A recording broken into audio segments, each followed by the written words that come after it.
काजल राघवानी ने खेसारी लाल यादव के बेटे के जन्मदिन पर उन्हें बर्थडे विश नहीं किया।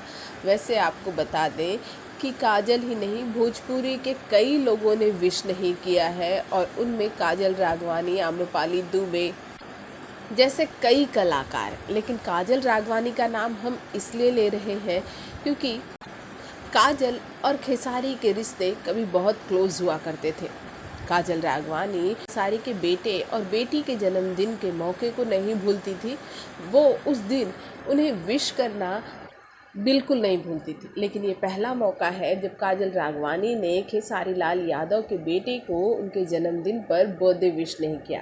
वैसे आपको ये भी बता दें कि इस बार खेसारी लाल यादव ने अपने बेटे का जन्मदिन बड़ी ही सादगी से मनाया है और चुनिंदा दोस्तों को बस अपने पास बुलाया था। जी हाँ, अपने घर पर। और इसके लिए उन्होंने लिट्टी चोखा का भी इंतज़ाम किया था और सभी ने बैठकर मिलकर ये लिट्टी चोखा का आनंद भी लिया। लेकिन अब सवाल फिर से उठा कि काजल राघवानी ने आखिर विश क्यों नहीं किया।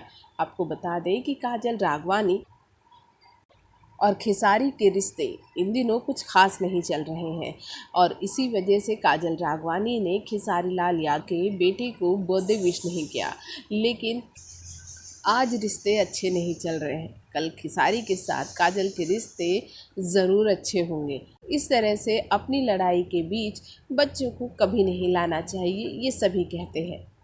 कल खेसारी से रिश्ते अच्छे होंगे तो काजल ज़रूर विश करेंगे। इसलिए रिश्ते भी ऐसे बना लीजिए कि अच्छे रिश्ते हों या बुरे, उनमें हमें क्या करना है और क्या नहीं, इसकी संभावनाएं ज़्यादा हो। भोजपुरी जगत की हॉट और मसालेदार गॉसिप के लिए हमें सब्सक्राइब करना बिल्कुल ना भूलिए।